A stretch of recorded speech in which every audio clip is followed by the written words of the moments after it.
ना कोई सीमा, ना कोई बोझ। एक बार की बात है, एक शाम एक पति पत्नी के बीच बहस छिड़ गई। बहस का मुद्दा था, आज सामने वाला दरवाजा कौन बंद करेगा। यह कोई आसान सवाल नहीं था और ना ही हंसने की बात है। घर परिवार में ऐसी बातें बेहद गंभीर होती हैं। कौन आज दरवाजा बंद करेगा, कौन शाम को बगीचे की बत्तियां बुझाएगा, कौन कुत्ते को घुमाने ले जाएगा, इन बातों पर दंपतियों में तलाक तक हो जाते हैं। बहरहाल बहस और बढ़ गई और गर्मा गर्मी की नौबत आ गई। पत्नी ने फैसला किया, हर रोज आखिर में मुझे ही हार माननी पड़ती है, पर आज मैं नहीं झुकूंगी। उधर पति ने भी ठान लिया, यह हर वक्त धौंस जमाती रहती है, पर आज मैं इस औरत की एक नहीं चलने दूंगा, चाहे जो हो जाए। यह उन्हीं भयानक झगड़ों में से एक था। हर घर में ऐसे झगड़े सुलझाने के अपने तरीके होते हैं। इस परिवार में ऐसी मुश्किल स्थिति में आने पर पति पत्नी चुप होकर बैठ जाते हैं। जो पहले मुंह खोलता उसी को उठकर दरवाजा बंद करना होता। दोनों पत्थर की तरह खामोश बैठ गए। मिनट घंटों में बदल गए। खाना मेज पर रखा रहा। अगर पति कहता कि वह खाना चाहता है तो उसे दरवाजा बंद करना पड़ता। अगर पत्नी खाने के लिए कहती तो उसे दरवाजा बंद करना पड़ता। आधी रात हो गई, तब भी वे खामोश बैठे रहे। उस समय गली से कुछ बदमाश गुजर रहे थे। उन्होंने देखा कि घर का दरवाजा खुला है, बत्तियां जल रही हैं, कोई दावत भी नहीं चल रही, कुछ भी नहीं हो रहा। माहौल में पूरी तरह से खामोशी है। वे देखना चाहते थे कि आखिर हो क्या रहा है, तो उन्होंने बैठक खाने में झांका। उन्होंने देखा कि वहां दो लोग बैठे हैं, बिल्कुल खामोश। बदमाशों ने मौन बैठे दंपति को ध्यान से देखा। उन्हें थोड़ी हैरानी भी हुई। फिर उन्होंने सोचा कि थोड़ा जोखिम उठाकर देखा जाए। उन्होंने बैठक खाने में रखी कुछ कीमती चीजें उठा ली। दोनों ने कुछ नहीं कहा। बदमाशों को मजा आने लगा। उनका दुस्साहस बढ़ा और वे खाने की मेज पर बैठ गए और खाना परोसकर खाने लगे। दंपति तब भी बहादुरी दिखाते हुए चुपचाप बैठे रहे। अब बदमाशों की उत्सुकता और बढ़ गई। आखिर यह हो क्या रहा है। वे और ज्यादा दुस्साहसी हो गए। उनमें से एक ने पत्नी को चूम लिया। तब भी दंपति ने जुबान नहीं खोली, क्योंकि जो बोलता उसे दरवाजा बंद करना पड़ता। दांव बहुत बड़ा था। दोनों में से कोई हार नहीं मानना चाहता था। अब बदमाश थोड़ा डर गए। उन्होंने इस अजीब घर में उसी वक्त निकल जाने का फैसला किया, लेकिन जाने से पहले वे अपनी कोई निशानी छोड़कर जाना चाहते थे। उन्होंने यह फैसला किया कि पति के मूछें मोड़ दी जाए। उनमें से एक आदमी हाथ में उस्तरा लेकर पति की तरफ बढ़ा। आखिरकार पति ने चुप्पी तोड़ी। उसने कहा, चलो जाने दो, मैं ही दरवाजा बंद कर दूंगा। हो सकता है कि हालात अलग हों, लेकिन क्या आपकी जिंदगी में ऐसी स्थितियां नहीं आती जो इसी तरह के सवालों पर टिकी होती हैं? जिम्मेदार कौन है? कौन है जिम्मेदार? यह एक बड़ा सवाल है। आइए इस सवाल को ज्यादा सटीक तरीके से रखते हैं। आप सभी जैसे हैं, उनके लिए कौन जिम्मेवार है? आपके जीन, आपके पिता, आपकी माता, आपकी पत्नी, आपके पति, आपके शिक्षक, आपका बॉस, आपकी सास, ईश्वर, सरकार, या ये सभी? हर जगह यही स्थिति है। किसी से पूछिए आप ऐसी स्थिति में क्यों हैं, तुरंत जवाब मिलता है, आपको पता है जब मैं बच्चा था मेरे माता पिता, और फिर dash dash dash dash dash. जवाब में थोड़े बहुत फेरबदल के साथ वही पुरानी कहानी होती है। क्लेश पैदा करने का एक प्राचीन विज्ञान है और इसके लिए इंसानों को किसी प्रोत्साहन की जरूरत नहीं होती। कोई ऐसा नहीं है जो इसमें माहिर ना हो। हर रोज सैकड़ों अलग अलग तरीकों से आप दूसरों पर दोष मढ़ते हैं। आप सबने मिलकर दोषारोपण के पुराने खेल को परिष्कृत करके एक ललित कला में बदल दिया है। हमारे जीवन में जो विभिन्न जटिल परिस्थितियां आती हैं, उनका सामना करने की हमारी क्षमता से ही हमारे जीवन की गुणवत्ता तय होती है। बुद्धिमानी, काबिलियत और संवेदनशीलता से जवाब देने की क्षमता पर अगर बाध्यकारी या प्रतिक्रियावादी दृष्टिकोण हावी हो जाता है, तो हम हालात के गुलाम बन जाते हैं। इसका मतलब है कि अपने जीवन के अनुभव खुद तय करने की बजाय हमने उन्हें हालात के हवाले कर दिया है। पूरी तरह जिम्मेदार होने का मतलब है पूरी तरह से जागरूक होना। जिसे आप अपना शरीर मानते हैं, वह आपने भोजन से इकट्ठा किया है। जिसे आप अपना मन या दिमाग कहते हैं, वह आपने अपनी 5 इंद्रियों से इकट्ठा किया है। इससे परे जो है, जिसे आपने इकट्ठा नहीं किया, वही आप हैं। जागरूक होना ही जिंदा होना है। हर कोई कुछ हद तक जागरूक है, लेकिन जब आप शरीर और मन से परे के आयाम को स्पर्श करते हैं, तब आप चेतना के मूल स्रोत को छूते हैं। तब आपको एहसास होता है कि पूरा ब्रह्मांड सचेतन है। आप एक जीवित ब्रह्मांड में रहते हैं। शारीरिक और मनोवैज्ञानिक आयाम परस्पर विरोधी वृत्तियों से संबंध रखते हैं, जैसे सुख दुख, प्रेम, घृणा, नर मादा वगैरह वगैरह। अगर आपके अंदर एक है तो दूसरा भी पीछे पीछे आएगा। लेकिन आप जो हैं, जब इसके बुनियादी पहलू में चले जाते हैं तब आप सभी विरोधी वृत्तियों से परे हो जाते हैं। अब आप अपनी प्रवृत्ति से ही आनंदमय होते हैं। आप अपने भाग्य के खुद मालिक होते हैं। अब वक्त आ गया है कि हम इस अनूठे शब्द जिम्मेदारी की असाधारण और रूपांतरणकारी शक्ति को फिर से हासिल करें। आप इसे अपने जीवन में लागू कीजिए और चमत्कार देखिए। आइए पहले हम यह समझते हैं कि उत्तरदायित्व या जिम्मेदारी शब्द में हमारा क्या मतलब है। अंग्रेजी में इसे रिस्पॉन्सिबिलिटी कहा जाता है। रिस्पॉन्सिबिलिटी यानी रिस्पॉन्ड करने की एबिलिटी। हिंदी में कहेंगे उत्तर देने की क्षमता, यानी उत्तरदायित्व का मतलब है उत्तर देने की क्षमता। अब सवाल है कि रिस्पॉन्ड करने या उत्तर देने का मतलब क्या है। इस ब्रह्मांड की हर चीज के साथ, चाहे वह सजीव हो या निर्जीव, शरीर, मन, भावना व ऊर्जा के स्तर पर आप जो भी आदान प्रदान करते हैं उसे रिस्पॉन्ड करना कहेंगे। जिम्मेदारी शब्द को लेकर काफ़ी गलतफहमियां हैं। इसे इतना ज़्यादा और अंधाधुंध तरीके से इस्तेमाल किया है कि यह अपना अधिकांश आंतरिक असर खो चुका है। जिम्मेदारी का मतलब दुनिया का बोझ सर पर लेना नहीं है। इसका मतलब उन चीज़ों का दोष अपने ऊपर लेना नहीं है जो आपने की हैं या नहीं की हैं। इसका मतलब निरंतर अपराध बोध में जीना भी नहीं है। जिम्मेदारी का मतलब बस आपकी रिस्पॉन्ड करने की क्षमता से है। अगर आप तय करते हैं कि मैं जिम्मेदार हूँ तो आपके पास रिस्पॉन्ड करने की काबिलियत होगी, और अगर आप तय करते हैं कि मैं जिम्मेदार नहीं हूँ तो आप रिस्पॉन्ड करने की काबिलियत नहीं होगी। यह इतनी ही सीधी सी बात है। इसके लिए आपको बस इतना एहसास करना है कि आप जो कुछ हैं और जो नहीं हैं, जो कुछ आपके साथ हो सकता है और जो नहीं हो सकता, उसके लिए जिम्मेदार आप ही हैं। यह कोई दिमागी खेल नहीं है। यह आसान जिंदगी के लिए खुद की मदद करने की रणनीति है। यह कोई दार्शनिक सिद्धांत नहीं है। यह एक हकीकत है। आपका भौतिक अस्तित्व सिर्फ इसलिए संभव है क्योंकि संपूर्ण सृष्टि के प्रति रिस्पॉन्ड करने की आपकी शारीरिक क्षमता बेजोड़ है। अगर आपका शरीर रिस्पॉन्ड ना करे तो आप एक पल के लिए भी जीवित नहीं रह सकते। क्या यह बात आपने कभी महसूस की है? आपके आसपास पेड़ पौधे जो छोड़ रहे हैं उसे ही आप सांस से अपने अंदर ले रहे हैं, और आप जो सांस छोड़ रहे हैं वही हवा इस पल पेड़ पौधे अपने अंदर ले रहे हैं। यह लेन देन चलता रहता है, भले ही आप इसके प्रति जागरूक हो या ना हो। लेकिन आपका आधा श्वसन तंत्र अभी वहां पेड़ पर लटका हुआ है। आपने एक दूसरे पर इस निर्भरता को कभी अनुभव नहीं किया। आपने अधिक से अधिक शायद इसके बारे में बौद्धिक स्तर पर सोचा होगा, लेकिन अगर आपने इस रिश्ते को महसूस किया होता तो क्या किसी को आपसे कहने की जरूरत पड़ती कि पौधे लगाओ, जंगल की रक्षा करो, दुनिया को बचाओ? क्या वाकई इसकी जरूरत होती? जिम्मेदारी लेना कोई सुविधाजनक सिद्धांत नहीं है। चीजों को वैसे ही स्वीकार करने के लिए जैसी वे हैं। यह बस सच्चाई को जानना है। दरअसल पूरी सृष्टि के प्रति प्रतिक्रिया करने की क्षमता पहले ही भौतिक वास्तविकता है।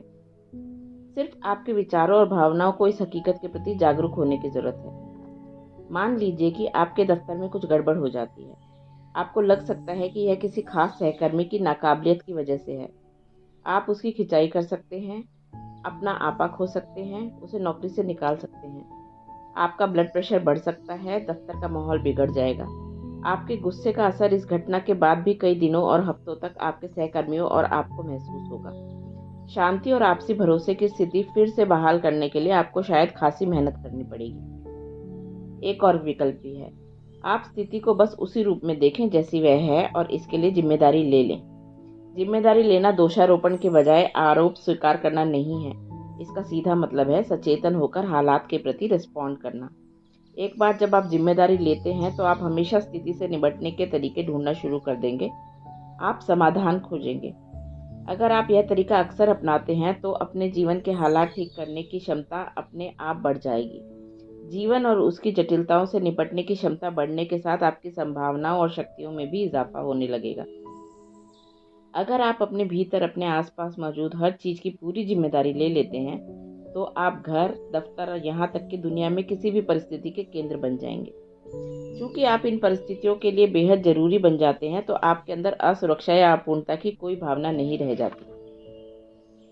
जब आपको एहसास हो जाता है कि आप जिम्मेदार हैं, सिर्फ तभी आपके पास खुद को अपने मुताबिक ढालने की आज़ादी होती है, न कि अपनी परिस्थिति की प्रतिक्रिया के रूप में। प्रतिक्रिया करना गुलामी है, जिम्मेदारी लेना आज़ादी है। जब आप खुद को वैसा बनाने में सक्षम होते हैं जैसा आप चाहते हैं, तभी आप अपने जीवन को भी वैसा बना सकते हैं जैसा आप चाहते हैं। हो सकता है कि आप बाहरी जीवन 100% आपके काबू में ना हो, लेकिन आपका आंतरिक जीवन हमेशा आपके काबू में होगा। दूसरी तरफ पहली प्रतिक्रिया, गुस्सा, आमतौर पर बेवकूफ़ी भरे कदम उठाने को उकसाती है। गुस्सा बुनियादी तौर पर आत्मघाती होता है। अगर आप अपनी ज़िंदगी को करीब से देखें तो आप पाएंगे कि जब आप गुस्से में होते थे तब आपने बेहद मूर्खतापूर्ण और नकारात्मक चीज़ें की थी। सबसे बढ़कर आप अपने ही खिलाफ काम कर रहे थे। जब आप खुद अपने खिलाफ काम करते हैं, अपनी खुशहाली को स्वयं नुकसान पहुंचाते हैं, तो जाहिर है कि आप अपने लिए नासमझी भरी जीवन शैली चुन रहे होते हैं। मैं यहाँ कोई नैतिक तर्क नहीं दे रहा हूँ। मैं आपसे यह नहीं कह रहा कि आपको इसीलिए आपा नहीं खोना चाहिए क्योंकि यह नैतिक रूप से गलत है। अगर गुस्सा एक सुखद अनुभव है तो खूब भड़किए, क्या समस्या है?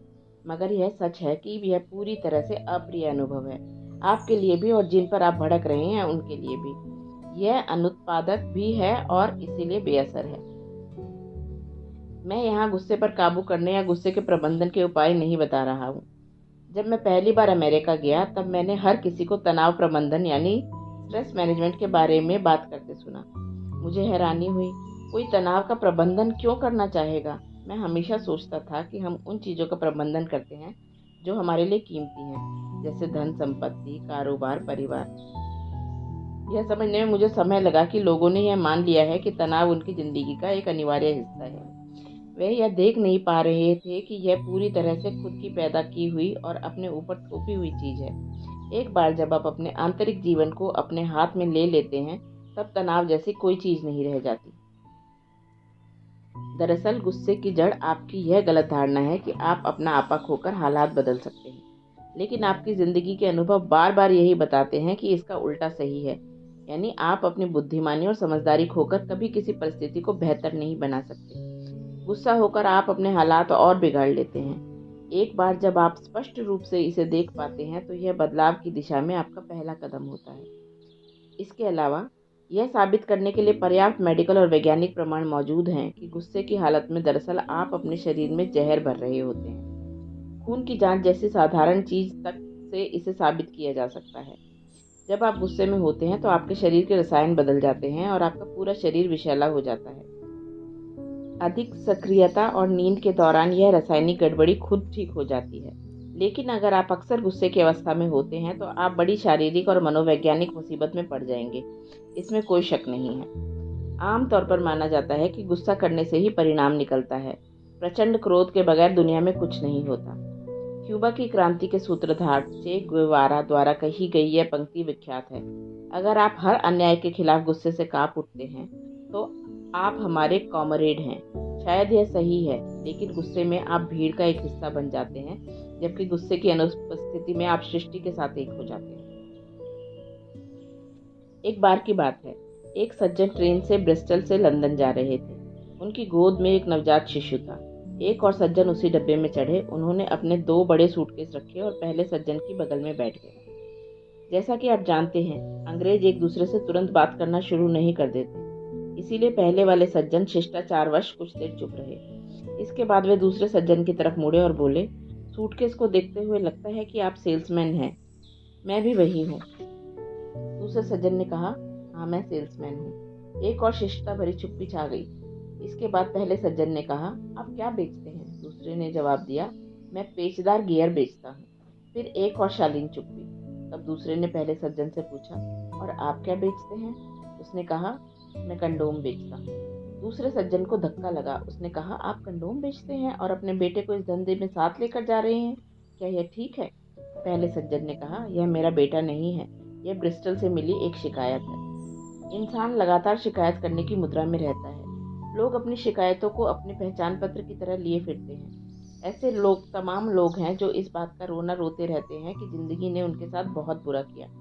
वे अपने जीवन में होने वाली सभी भयानक चीज़ों का हवाला देते हैं, उन मौक़ों को गिनाते हैं जो उन्हें कभी नहीं मिले, उन अन्यायों की बात करते हैं जो उन्होंने सहे। हो सकता है कि यह सब सच भी हो, लेकिन ज़्यादातर लोग यह भूल जाते हैं कि अतीत हमारे भीतर सिर्फ स्मृति की तरह मौजूद होता है। स्मृति निष्पक्ष नहीं होती। यह अस्तित्वगत नहीं है, यह पूरी तरह से मनोवैज्ञानिक है। अगर आप रिस्पॉन्ड करने की अपनी क्षमता कायम रखते हैं तो आपके अतीत की स्मृति आपको सशक्त बनाने वाली प्रक्रिया बन जाएगी। लेकिन अगर आप क्रिया के प्रति प्रतिक्रिया करने की मजबूरी चक्र में फंस जाते हैं तो स्मृति वर्तमान के बारे में आपकी समझ विकृत कर देती है। इससे आपके विचार, भावनाएं और कार्य परिस्थिति के अनुरूप नहीं रह जाते। आपके सामने हमेशा यह विकल्प रहता है, वर्तमान का सामना सचेतन रूप से करना या इस तरह विवशतापूर्ण प्रतिक्रिया व्यक्त करना। इन दोनों में से बहुत फर्क है और यह जमीन आसमान का फर्क पैदा कर सकता है। अगर आपके साथ बहुत बुरी चीजें हुई हैं तो आपकी समझदारी बढ़नी चाहिए। अगर आपके साथ बहुत बुरा घटित हुआ है तो आपको सबसे बुद्धिमान होना चाहिए। लेकिन और अधिक समझदार होने की बजाय ज्यादातर लोग आहत हो जाते हैं। चेतन प्रतिक्रिया की स्थिति में जीवन की हर परिस्थिति को, वह चाहे कितनी भी भद्दी क्यों ना हो, विकास के एक अवसर में बदला जा सकता है। लेकिन अगर आप इस तरह से सोचने के आदी हैं, मेरी यह स्थिति किसी और के कारण हुई, तो आप जीवन की परिस्थितियों का बस अपने नुकसान या गतिरोध के लिए इस्तेमाल कर रहे हैं। मैंने एक बार एक ऐसी महिला की हृदयस्पर्शी कहानी सुनी जिसने अपने जीवन की एक भीषण स्थिति का इस्तेमाल खुद को एक शानदार इंसान बनाने में किया। दूसरे विश्व युद्ध की शुरुआत में नाजी सैनिकों की एक टुकड़ी ऑस्ट्रिया के एक घर में घुस गई।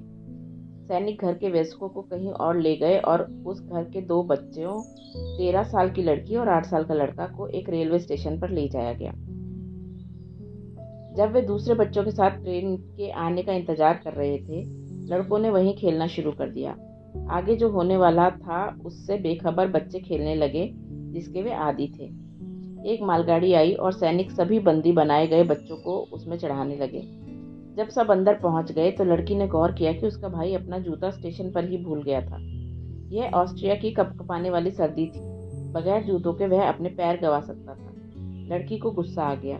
उसने अपने छोटे भाई को झकझोरा, उसके कान उमेटे और पूछते हुए कहा, अरे मूर्ख, हमारी जिंदगी में मुश्किलें कम है क्या? हम नहीं जानते कि हमारे माता पिता कहाँ हैं, ना ही यह जानते हैं कि हम कहाँ जा रहे हैं, और अब तुम अपने जूते खो बैठे हो। मैं तुम्हारा क्या करूं? अगले स्टेशन पर लड़कों और लड़कियों को अलग अलग कर दिया गया। इसके बाद भाई और बहन ने एक दूसरे को फिर कभी नहीं देखा। करीब 3.5 साल बाद लड़की बंदी शिविर से बाहर निकली। उसे पता चला कि वह अपने परिवार में अकेली बची है। बाकी सब खत्म हो गए हैं, यहाँ तक कि भाई भी। अब बस उसे याद रह गए थे वो कटु शब्द जो उसने अपने भाई से आखिरी बार कहे। तब उसने एक फैसला किया जिसने उसकी जिंदगी बदल दी। उसने खुद से वादा किया, चाहे मैं किसी से भी मिलूं, मैं कभी उससे इस तरह बात नहीं करूंगी जिसका मुझे बाद में पछतावा हो, क्योंकि हो सकता है कि वह हमारी आखिरी मुलाकात हो। वह हार और पश्चाताप में भी अपना जीवन बिता सकती थी, लेकिन उसने यह आसान निर्णय लिया जिसने उसकी जिंदगी जबरदस्त तरीके से बदल दी। आगे उसने एक बेहतर और संतुष्ट जीवन बिताया। अगर आप यह स्वीकार कर लें कि मैं अभी जैसा हूँ उसके लिए मैं खुद जिम्मेवार हूँ, तो भयानक से भयानक चीजें भी आपके जीवन को समृद्ध बना सकती हैं। बड़ी से बड़ी विपत्ति को भी आप अपने विकास का सोपान बना सकते हैं। आप अभी जैसे हैं, अगर उसकी 100% जिम्मेदारी स्वीकार करते हैं तो बेहतर कल आपके लिए एक संभावना हो सकती है। लेकिन अगर आप वर्तमान की जिम्मेदारी नहीं लेते और अपनी परिस्थिति के लिए अपने माता पिता, दोस्त, पति, प्रेमिका, सहकर्मियों को दोषी मानते हैं, तो आप अपनी भविष्य उसके आने से पहले ही गंवा चुके हैं। आप इस दुनिया में खाली हाथ आए थे और खाली हाथ ही जाएंगे। जीवन की दौलत इसी में है कि आप इसके अनुभवों से खुद को समृद्ध कैसे बनाते हैं। कीचड़ कमल की सुगंध में बदल सकता है, खाद आम की मिठास में रूपांतरित हो सकती है। अगर आप चेतन होकर रिस्पॉन्ड करने की स्थिति में हैं, तो कोई भी विपरीत परिस्थिति बाधा नहीं बन सकती। चाहे आप कैसी भी परिस्थिति में हो, वह आपके जीवन के अनुभव को और समृद्ध कर सकती है, अगर आप उसे वैसा करने दें। नाराजगी, गुस्सा, जलन, पीड़ा, तकलीफ और अवसाद, ये सब ऐसे जहर हैं जिन्हें आप खुद पीते हैं और उम्मीद करते हैं कि कोई और मर जाए। जीवन इस तरह नहीं चलता। ज्यादातर लोग इस आसान सच को समझने में कई जिंदगियां बर्बाद कर देते हैं। अब जबकि यह स्पष्ट है कि जिम्मेदारी क्या है, तो इस पर भी गौर करना जरूरी है कि यह क्या नहीं है। चलिए कुछ बुनियादी गलतफहमियां दूर करना शुरू करते हैं। कई लोग मानते हैं कि जिम्मेदारी लेने का मतलब अपनी आज़ादी से समझौता करना है। तार्किक रूप से यह सही लगता है, लेकिन अस्तित्व के स्तर पर यह पूरी तरह से गलत है। एक उदाहरण से इसे समझते हैं। मान लीजिए आपका पेन मेज से गिर जाता है। अगर आप समझते हैं कि आप पेन के लिए जिम्मेदार हैं, तो आपके सामने कई विकल्प मौजूद हैं। आप झुककर पेन उठा सकते हैं। अगर आप यह करने में सक्षम नहीं हैं, तो किसी और से मदद मांग सकते हैं। या अगर आपका इरादा अभी ऐसा करने का नहीं है, तो आप बाद में पेन उठा सकते हैं। इसीलिए आपके पास कई विकल्प हैं। दूसरी तरफ, अगर आप पेन की जिम्मेदारी नहीं लेते, तो आप क्या कर सकते हैं? कुछ भी नहीं। तो इसमें से कौन सी चीज आज़ादी है? विकल्पों का होना या किसी विकल्प का ना होना? आपका तार्किक मन आपसे कहता है, सारी जिम्मेदारी छोड़ दो, फिर तुम आज़ाद रहोगे। लेकिन जीवन के आपके अनुभव बताते हैं कि अपने आसपास की हर चीज़ के प्रति आप जितना ज़्यादा रिस्पॉन्ड कर पाते हैं, उतने ही ज़्यादा आप आज़ाद होते हैं। जीवन के तार्किक और अनुभव जनित आयाम एक दूसरे के बिल्कुल विपरीत तरीके से काम करते हैं। तर्क का जब तक प्रयोग न किया जाए तब तक वह नहीं होता, लेकिन उसका प्रयोग सिर्फ जीवन के भौतिक पहलुओं को संभालने में ही मदद करता है। अगर आप सिर्फ तर्क से अपना जीवन चलाते हैं, तो आपका जीवन अस्त व्यस्त हो जाएगा। दूसरी बात यह है कि लोग अक्सर जिम्मेदारी को प्रतिक्रिया करना समझ बैठते हैं, जबकि दोनों के बीच जमीन आसमान का अंतर है। पहली जागरूकता से पैदा होती है, जबकि दूसरी बेखबरी से। पहली चेतना से आती है, जबकि दूसरी अनभिज्ञता से। जिम्मेदारी आज़ादी है तो प्रतिक्रिया गुलामी। एक और अंतर को जानना महत्वपूर्ण है। जिम्मेदारी प्रतिक्रिया नहीं है, लेकिन यह एक्शन लेना भी नहीं है। जिम्मेदारी और एक्शन दो अलग अलग चीजें हैं। रिस्पॉन्ड करने की क्षमता आपको कुछ करने की आज़ादी देती है, तो कुछ न करने की आज़ादी भी देती है। यह आपको अपनी ज़िंदगी अपने हिसाब से चलाने देती है। आप जो काम करना चाहते हैं, खुद उसकी प्रकृति और मात्रा तय कर सकते हैं। जिम्मेदारी कोई विवश होकर लिया गया एक्शन नहीं है। यह आपको एक्शन का चुनाव करने का विकल्प देती है। क्या आप आज दुनिया में होने वाली हर चीज पर एक्शन ले सकते हैं? नहीं, लेकिन आप आज दुनिया में होने वाली हर चीज को रिस्पॉन्ड कर सकते हैं। एक्शन सोच समझ कर लेना होता है, जो संसाधनों, क्षमता, काबिलियत, ऊर्जा, उम्र और हालात पर निर्भर करता है। एक्शन लेने की आपकी क्षमता हमेशा सीमित होती है, लेकिन रिस्पॉन्ड करने की आपकी क्षमता की कोई सीमा नहीं है। अगर आप इच्छुक हैं, तो किसी भी चीज के लिए रिस्पॉन्ड कर सकते हैं। आप अपने बच्चों के प्रति जिम्मेदार हैं, सिर्फ इसीलिए क्या आप उनके लिए हर चीज कर सकते हैं? अगर आपने उनके लिए हर चीज की, तो आप उनकी जिंदगी बिगाड़ देंगे। जिम्मेदारी की भावना आपसे यह कुछ खास चीजें करवाती है, जो कुछ दूसरी चीजें करने से रोकती है। अब जबकि यह स्पष्ट है कि जिम्मेदारी क्या है, तो इस पर भी गौर करना जरूरी है कि यह क्या नहीं है। चलिए कुछ बुनियादी गलतफहमियां दूर करना शुरू करते हैं। कई लोग मानते हैं कि जिम्मेदारी लेने का मतलब अपनी आज़ादी से समझौता करना है। तार्किक रूप से यह सही लगता है, लेकिन अस्तित्व के स्तर पर यह पूरी तरह से गलत है। एक उदाहरण से इसे समझते हैं। मान लीजिए आपका पेन मेज से गिर जाता है। अगर आप समझते हैं कि आप पेन के लिए जिम्मेदार हैं, तो आपके सामने कई विकल्प मौजूद हैं। आप झुककर पेन उठा सकते हैं। अगर आप यह करने में सक्षम नहीं हैं, तो किसी और से मदद मांग सकते हैं। या अगर आपका इरादा अभी ऐसा करने का नहीं है, तो आप बाद में पेन उठा सकते हैं। इसीलिए आपके पास कई विकल्प हैं। दूसरी तरफ, अगर आप पेन की जिम्मेदारी नहीं लेते, तो आप क्या कर सकते हैं? कुछ भी नहीं। तो इसमें से कौन सी चीज आज़ादी है? विकल्पों का होना या किसी विकल्प का ना होना? आपका तार्किक मन आपसे कहता है, सारी जिम्मेदारी छोड़ दो, फिर तुम आज़ाद रहोगे। लेकिन जीवन के आपके अनुभव बताते हैं कि अपने आसपास की हर चीज़ के प्रति आप जितना ज़्यादा रिस्पॉन्ड कर पाते हैं, उतने ही ज़्यादा आप आज़ाद होते हैं। जीवन के तार्किक और अनुभव जनित आयाम एक दूसरे के बिल्कुल विपरीत तरीके से काम करते हैं। तर्क का जब तक प्रयोग न किया जाए तब तक वह नहीं होता, लेकिन उसका प्रयोग सिर्फ जीवन के भौतिक पहलुओं को संभालने में ही मदद करता है। अगर आप सिर्फ तर्क से अपना जीवन चलाते हैं, तो आपका जीवन अस्त व्यस्त हो जाएगा। दूसरी बात यह है कि लोग अक्सर जिम्मेदारी को प्रतिक्रिया करना समझ बैठते हैं, जबकि दोनों के बीच जमीन आसमान का अंतर है। पहली जागरूकता से पैदा होती है, जबकि दूसरी बेखबरी से। पहली चेतना से आती है, जबकि दूसरी अनभिज्ञता से। जिम्मेदारी आज़ादी है तो प्रतिक्रिया गुलामी। एक और अंतर को जानना महत्वपूर्ण है। जिम्मेदारी प्रतिक्रिया नहीं है, लेकिन यह एक्शन लेना भी नहीं है। जिम्मेदारी और एक्शन दो अलग अलग चीजें हैं। रिस्पॉन्ड करने की क्षमता आपको कुछ करने की आज़ादी देती है, तो कुछ न करने की आज़ादी भी देती है। यह आपको अपनी ज़िंदगी अपने हिसाब से चलाने देती है। आप जो काम करना चाहते हैं खुद उसकी प्रकृति और मात्रा तय कर सकते हैं। जिम्मेदारी कोई विवश होकर लिया गया एक्शन नहीं है, यह आपको एक्शन का चुनाव करने का विकल्प देती है। क्या आप आज दुनिया में होने वाली हर चीज पर एक्शन ले सकते हैं? नहीं, लेकिन आप आज दुनिया में होने वाली हर चीज को रिस्पॉन्ड कर सकते हैं। एक्शन सोच समझ कर लेना होता है, जो संसाधनों, क्षमता, काबिलियत, ऊर्जा, उम्र और हालात पर निर्भर करता है। एक्शन लेने की आपकी क्षमता हमेशा सीमित होती है, लेकिन रिस्पॉन्ड करने की आपकी क्षमता की कोई सीमा नहीं है।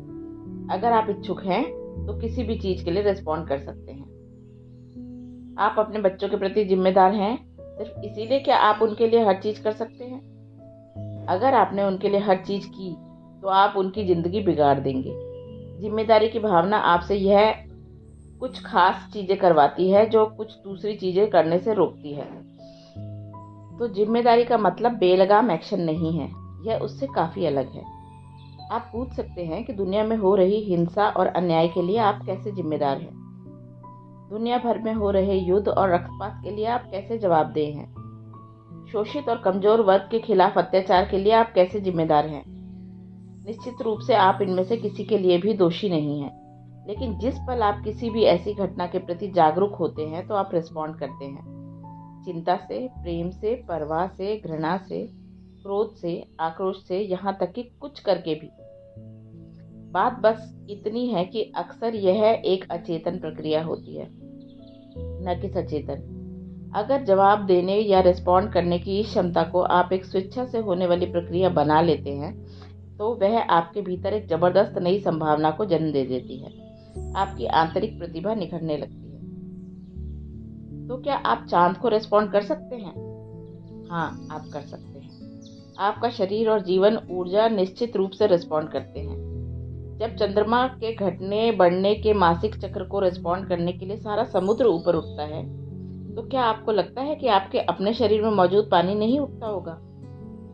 आप अंतरिक्ष यात्री नहीं हैं। हो सकता है कि आप कभी चांद पर ना जाएं, लेकिन आप चांद के गुणों को रिस्पॉन्ड कर सकते हैं। वास्तव में आप ऐसा करते हैं।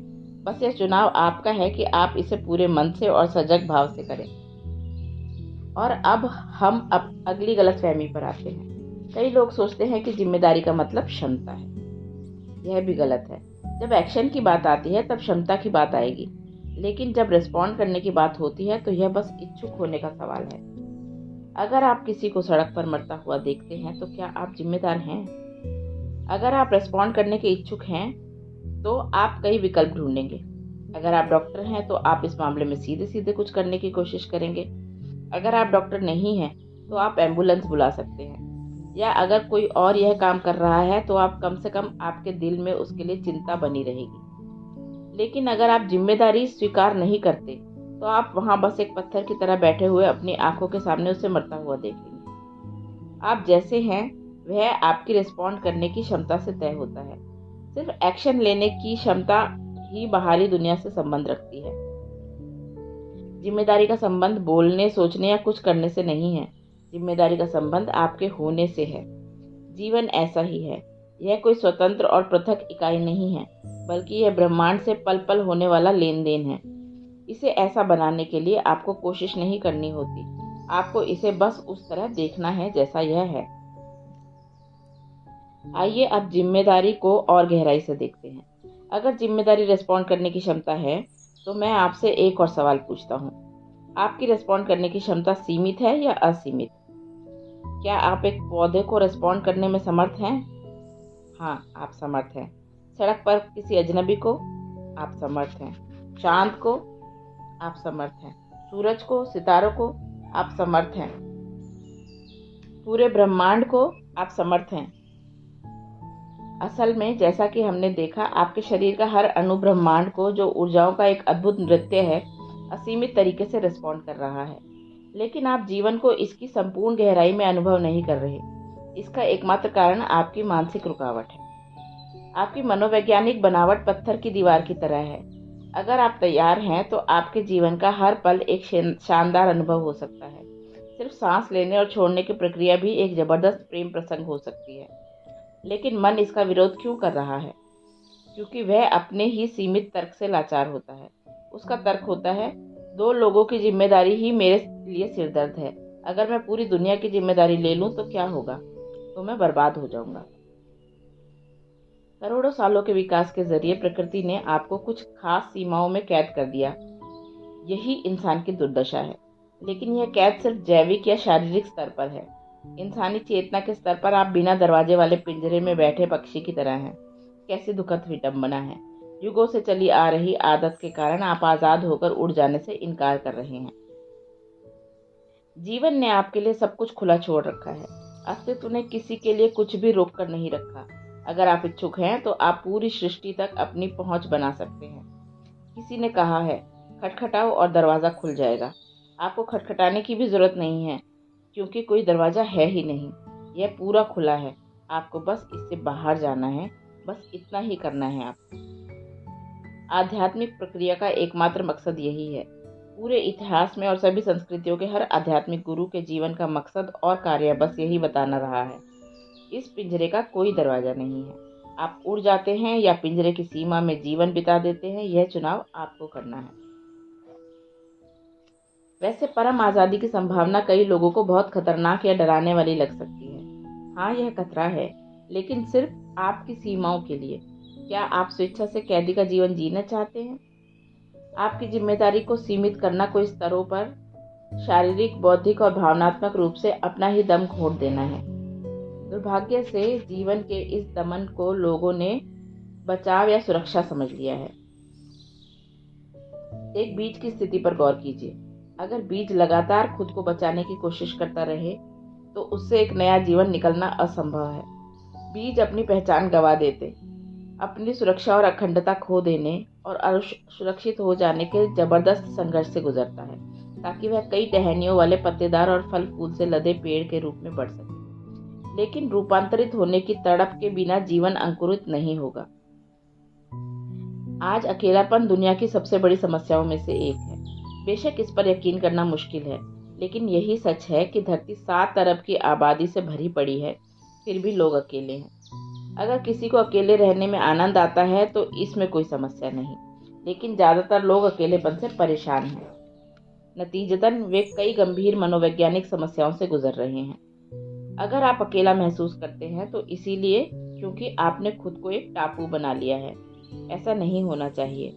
मैं जिम्मेदार नहीं हूँ, यह सोच आपको दूसरों के साथ रहने के लिए अयोग्य बना देती है, इस हद तक कि आप खुद के साथ भी नहीं रह सकते। यह अक्सर ऐसी स्थिति तक पहुंच जाता है कि जब आप यह मानने लगते हैं कि आपके भीतर जो हो रहा है उसके लिए भी आप जिम्मेदार नहीं हैं। मन यह भूल जाता है कि रिस्पॉन्ड करने की क्षमता ही जीवन का आधार है। अगर रिस्पॉन्ड करने की अपनी असीमित क्षमता को स्वेच्छा से स्वीकार किया जाता है तो आप आनंदमय हो जाते हैं। अगर यह अनिच्छा से होता है तो आप दुख में जीते हैं। जिम्मेदारी लेना अपने जीवन का मालिक बनना है। इसका मतलब है कि आपने एक पूर्ण मनुष्य बनने की दिशा में पहला बड़ा कदम उठाया है, जो पूरी तरह से चेतना और मानवता से भरपूर है। जिम्मेदारी लेने और जागरूक जीवन की ओर सफर शुरू करने से आप उन पुराने रिवाज का अंत कर रहे हैं जिनमें दोष दूसरों के और ऊपर वाले के मत्थे मढ़ दिया जाता है। आपने जीवन में जो सबसे रोमांचकारी यात्रा है, अपने भीतर की यात्रा, उसकी शुरुआत कर दी है। आपने गौर किया होगा, जिम्मेदारी का यह विचार हमें बेरोक टोक एक दूसरे शब्द की ओर ले जाता है जिसके मायने काफी हद तक इसके समान हैं। उस शब्द को हम सब अच्छी तरह जानते हैं, शायद ज्यादा ही अच्छी तरह जानते हैं। 2.5 अक्षर वाला वह शब्द जिसका काफी उपयोग होता है और साथ ही सबसे ज्यादा दुरुपयोग भी। वह शब्द है प्रेम। आप उपदेशों के बारे में जानते ही हैं। दुनिया भर में लोगों को बताया जाता है कि प्रेम ही परम सत्य है, प्रेम ही सर्वोच्च है, प्रेम ही ईश्वर है, हमें अपने पड़ोसियों से प्रेम करना चाहिए, वगैरह वगैरह। यह सब उपदेश बहुत शानदार हैं, लेकिन जब आप प्रेममय होने की कोशिश करते हैं तो मुश्किल होती है और यह अक्सर दिखावा बनकर रह जाता है। क्या आपने इस पर गौर किया है? प्रेममय बनने की कोशिश करने की बजाय बिल्कुल भी प्यार न करना आसान है, लेकिन प्रेममय होना बस इतना है, खुलकर और बेझिझक रिस्पॉन्ड करने की इच्छा का होना। अभी हो सकता है कि यह आपके जीवन में 1 या 2 लोगों तक ही सीमित हो, लेकिन इस क्षमता को विस्तृत करते हुए पूरी दुनिया का आलिंगन संभव है। क्या इसका मतलब यह है कि सड़क पर निकलकर हर किसी को गले लगाया जाए? नहीं, यह पागलपन होगा और कहने की जरूरत नहीं है कि गैर जिम्मेदाराना भी। जैसा कि हमने कहा है, जिम्मेदारी का मतलब कुछ करना नहीं है, बल्कि यह हमारे जीने का एक तरीका है। प्रेम कोई ऐसी चीज नहीं है जो आप करते हैं, यह आपके होने की प्रकृति से जुड़ा है। अभी आपने अपने जीवन में सिर्फ कुछ लोगों के लिए एक खिड़की खुली छोड़ी है। आपने ऐसा इसीलिए किया क्योंकि कहीं ना कहीं आप जानते हैं कि अगर आपने उसे भी बंद कर दिया तो आप पागल हो जाएंगे। तब आपके पास सिर्फ पागलपन या आत्महत्या के विकल्प बचेंगे। लेकिन इससे ठीक करने का दूसरा तरीका भी है। क्या इसका मतलब एक और खिड़की खोलना है या कि दरवाजा खोलना? इसका एक ज्यादा असरदार विकल्प है, आप दीवार ही क्यों नहीं गिरा देते? प्रेम का किसी दूसरे से कोई लेना देना नहीं है, इसका संबंध आपसे है। यह होने का एक तरीका है। दरअसल इसका मतलब है आपकी भावनाओं से मिठास आ गई है। अगर आपका कोई प्रियजन दूसरे देश चला जाता है, क्या तब भी आप उससे प्रेम कर पाएंगे? जरूर कर पाएंगे। अगर कोई प्रियजन गुजर जाता है, क्या आप तब भी उससे प्रेम कर पाएंगे? जरूर कर पाएंगे। चाहे कोई प्रियजन भौतिक रूप से आपके साथ नहीं है, तब भी आप उससे प्रेम कर सकते हैं। फिर प्रेम क्या है? यह आपका अपना गुण है। आपके भीतर जो चीज पहले से है, उसे बाहर लाने के लिए आप किसी दूसरे व्यक्ति को बस चाबी की तरह इस्तेमाल कर रहे हैं।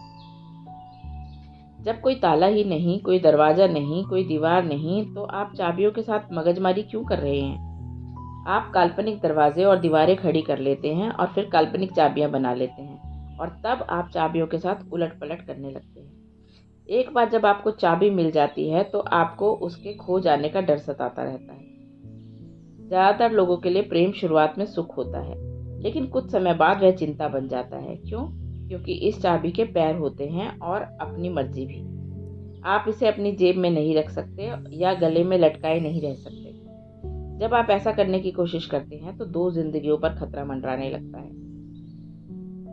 एक बार जब आपकी खुशी धक्का लगकर शुरू होने के बजाय अपने आप शुरू होने लग जाती है, तो इसका मतलब है कि आपने अपनी तकनीक बेहतर बना ली है। आप अब किसी बाहरी स्रोत के गुलाम नहीं हैं, भले ही वह स्रोत कोई व्यक्ति हो या हालात। अब आप कुछ खास किए बिना बस यहाँ बैठे हुए प्रेममय और आनंदमय हो सकते हैं। इससे कोई फर्क नहीं पड़ेगा कि बाहरी दुनिया कैसा बर्ताव करती है। एक बार जब आप इस भीतरी आज़ादी का अनुभव कर लेते हैं तो आप जीवन में फिर कभी असुरक्षा महसूस नहीं करेंगे। और वैसे भी जब आप वाकई आनंदमय इंसान होते हैं, तब हर कोई स्वाभाविक रूप से आपके आसपास रहना चाहेगा। आनंदमय होने का मतलब है कि जीवन उल्लासपूर्ण तरीके से घटित हो रहा है और जीवन बस इतना ही चाहता है। अपनी भीतरी तकनीक को बेहतर कैसे बनाया जा सकता है, आगे के अध्यायों में हम विस्तार से इस पर चर्चा करेंगे। लेकिन एक बुनियादी कदम होगा इस बात को पूरी सजगता से स्वीकार करना कि मेरी रिस्पॉन्ड करने की क्षमता असीमित है, लेकिन मेरी कुछ करने की क्षमता सीमित है। जो मैं हूँ और जो मैं नहीं हूँ, सबके लिए 100% मैं ही जिम्मेदार हूँ। अपनी क्षमताओं और अपनी अक्षमताओं के लिए, अपनी खुशियों और दुखों के लिए मैं ही जिम्मेदार हूँ। इस जीवन और इस जीवन के परे अपने अनुभवों की प्रकृति को मैं ही तय करता हूँ। मैं खुद अपने जीवन का निर्माता हूँ। किसी भी चीज की जरूरत नहीं है, न प्रतिक्रिया की, न कुछ करने की और न ही काबिलियत की। सिर्फ इस बुनियादी सच्चाई के प्रति जागरूक होना चाहिए कि आपकी जिम्मेदारी असीमित है। आप एक जगह बैठकर इसके प्रति जागरूक हो सकते हैं। आप सड़क पर चलते हुए इसके प्रति जागरूक हो सकते हैं। आप काम करते हुए, खाना बनाते हुए या बिस्तर पर लेटे हुए भी इसके प्रति जागरूक हो सकते हैं। मैं आपसे एक और सवाल पूछता हूँ। आपका धर्म या आपकी सांस्कृतिक पृष्ठभूमि चाहे जो भी हो, लेकिन जब आप ईश्वर शब्द का इस्तेमाल करते हैं तो इससे आपका ठीक ठीक क्या मतलब होता है? उसके स्वरूप, नाम और धारणाएं अलग अलग होती हैं, लेकिन वास्तव में जब आप ईश्वर कहते हैं तो आपका मतलब उससे होता है जो इस सृष्टि में हर चीज के लिए जिम्मेदार है। मान लीजिए कि ईश्वर आके कह दे, मैं तुम्हारे लिए जिम्मेदार नहीं हूँ, तो उसे निश्चित रूप से पद से हटा दिया जाएगा। ईश्वर शब्द का मतलब ही है असीमित जिम्मेदारी। इसीलिए जिम्मेदारी नागरिक शास्त्र का कोई उपदेश नहीं है। यह सबसे सरल और आसान तरीका है जिससे आप अपने देवत्व को अभिव्यक्त कर सकते हैं। आध्यात्मिक प्रक्रिया का सारा मकसद उन सीमाओं को तोड़ना है जिन्हें आपने अपने लिए बना रखा है, और आप जो हैं उसकी विशालता का अनुभव करना है। आपने अपनी अज्ञानता से जो सीमित पहचान बनाई है, उससे खुद को आज़ाद करना और अत्यंत आनंदमय और असीमित रूप से जिम्मेदारी की भांति इस तरह जीना जैसे सृष्टा ने आपको बनाया है, यही इसका मकसद है। चामुंडी पहाड़ी पर अपने अनुभव के बाद एक चीज मेरे सामने स्पष्ट हो गई। जीवन में कोई यह और वह नहीं होता, बल्कि सिर्फ यह और यह होता है। इसका मतलब है कि हर चीज यहाँ और अभी है। हर चीज के लिए रास्ता यहीं और अभी है, और यह सिर्फ इंसान के रिस्पॉन्ड करने की क्षमता में, इंसान द्वारा देवत्व का अनुभव करने और उसे अभिव्यक्त करने की क्षमता में निहित है। इसी तरह कोई हाँ और नहीं नहीं होता, सिर्फ हाँ और हाँ होता है। यह चुनाव आपका है। आप चाहे हाँ और नहीं से जीवन के प्रति रिस्पॉन्ड कर सकते हैं, जिसका मतलब होगा इस अस्तित्व का शाश्वत विभाजन करना। यही संघर्ष और दुख की पुनरावृत्ति के चक्रों का आधार होता है। या फिर आप खुद जीवन के लिए एक बड़ा हाँ बन सकते हैं। सीमित जिम्मेदारी सीमाएं तय करने का एक तरीका है। आप जिन चीज़ों के लिए खुद को जिम्मेदार मानते हैं, वे आपकी सीमा के अंदर होंगी। वहीं जिन चीज़ों के लिए आप खुद को जिम्मेदार नहीं मानते, वे आपकी सीमा से बाहर होंगी। लेकिन असीमित जिम्मेदारी आपकी समझ और धारणा में मौजूद स्तर से कहीं आगे तक जाती है। आप अभी जीवन को जितना जानते हैं, जीवन उससे विशाल कहीं ज़्यादा विशाल है। एक बार जब आप इस आसान सी बात के प्रति जागरूक हो जाते हैं कि मेरी रिस्पॉन्ड करने की क्षमता असीमित है, तो अचानक जीवन आपके भीतर खुद को बिल्कुल अलग तरह से पुनर्गठित कर लेता है। आप अपने भीतर अधिक से अधिक आज़ादी महसूस करने लगते हैं। जीवन अब अपनी खोज की शानदार और आनंददायक यात्रा बन जाता है। बाहर की दुनिया ने अपने हिस्से की खूनी क्रांतियां देखी हैं। उनमें हिंसा इसीलिए थी क्योंकि उनमें कुछ लोग बदलने के इच्छुक थे और कुछ लोग नहीं। लेकिन आंतरिक जीवन में एक ही किस्म की क्रांति होती है, और वह खामोशी से होती है। यह अनिच्छा से इच्छा की ओर बढ़ना है। अहम सवाल यह है कि क्या आप फुल टाइम इंसान बनना चाहते हैं या पार्ट टाइम इंसान। अगर आप रिस्पॉन्ड करने की अपनी क्षमता सीमित कर लेते हैं, तो आपके अनुभव का दायरा और आयाम चकित करने वाला ना होकर नीरस, सीमित और संकीर्ण होंगे। लेकिन संपूर्ण फुल टाइम इंसान होने के लिए लगातार पूरे जोशो खरोश से रिस्पॉन्ड करना होता है। इसीलिए आपको कुछ खास करने की जरूरत नहीं है। आपको बस इस शानदार जीवंत ब्रह्मांड में जीवन का एक इच्छुक अंश बनने की जरूरत है। जिम्मेदारी बोझ नहीं होती, सीमाएं बोझ होती हैं। अगर आप अपने लिए सीमाएं बना लेते हैं, चाहे वह विचारधारा की हो या जाति, संप्रदाय, नस्ल या धर्म की, तो आप कभी उनसे आगे नहीं जा सकते और बेवजह वहीं अटके रहते हैं। ये सीमाएं सिर्फ डर, घृणा और क्रोध पैदा करती हैं। आपकी सीमा जितनी बड़ी होती है, तकलीफ उतनी ही अधिक होती है। लेकिन अगर आपकी जिम्मेदारी असीमित है, तो फिर सीमा कहाँ है? कोई सीमा नहीं, कोई बोझ भी नहीं। इंसानी चेतना में यही बदलाव लाने की जरूरत है। ऐसा नहीं है कि ऐसा होने पर ब्रह्मांड आपके मुताबिक चलने लगता है। इसकी बजाय आप ही ब्रह्मांडिया बन जाते हैं। यह परे जाना नहीं, बल्कि घर वापसी है। साधना। आप जो पढ़ रहे हैं उस पर यूं ही विश्वास मत करिए। कोई चीज सच है या झूठ, इसका पता लगाने का एक ही तरीका है, उसे प्रयोग में लाना। तो भीतरी बहस को बंद करके बस इसका परीक्षण कीजिए। योग का मार्ग विरासत में मिले विश्वास का मार्ग नहीं है, यह प्रयोग करने का मार्ग है। इसे शुरू करने का व्यवहारिक तरीका यहाँ दिया जा रहा है। जब आप अगली बार भोजन करें, तो पहले 15 मिनट आप किसी से बात मत कीजिए। जो भोजन आप खा रहे हैं, जिस हवा में आप सांस ले रहे हैं, जिस पानी को आप पी रहे हैं, बस उनके प्रति सक्रिय सचेतन रूप से रिस्पॉन्ड करने का भाव में रहिए। जैसा कि मैंने पहले भी कहा है, आपका पूरा शरीर वैसे भी रिस्पॉन्ड कर रहा है। आप बस इसके प्रति जागरूक हो जाइए। यह सेब या गाजर, यह रोटी का टुकड़ा, इन्हें हल्के में मत लीजिए। अगर आप 2 दिन तक कुछ नहीं खाते, तो आप ईश्वर के बारे में नहीं सोचेंगे, आप सिर्फ भोजन के बारे में सोचेंगे। यह भोजन ही है जो आपको पोषण दे रहा है और अभी आपके जीवन को बना रहा है। आपके शरीर का सार तत्व यही है। तो भोजन को पूरी तरह, पूरे ध्यान से जवाब दीजिए।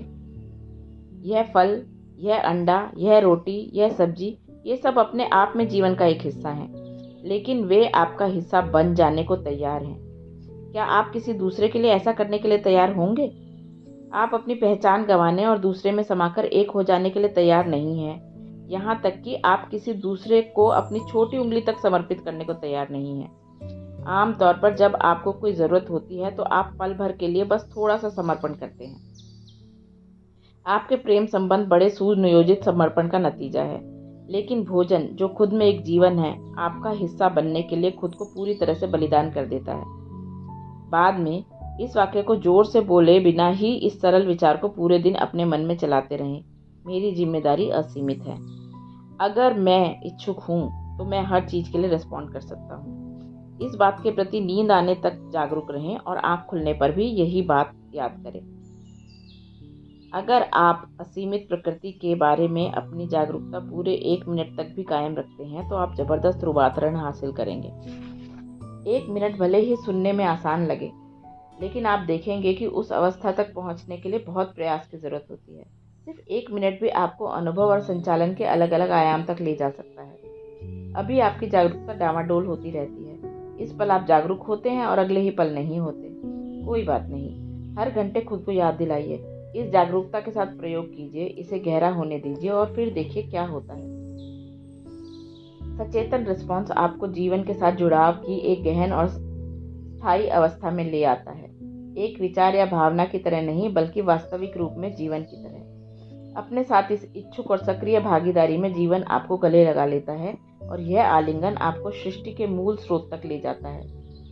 सृष्टा को स्पर्श करने के लिए इतना ही करना होता है, इच्छुक होना और कुछ भी नहीं।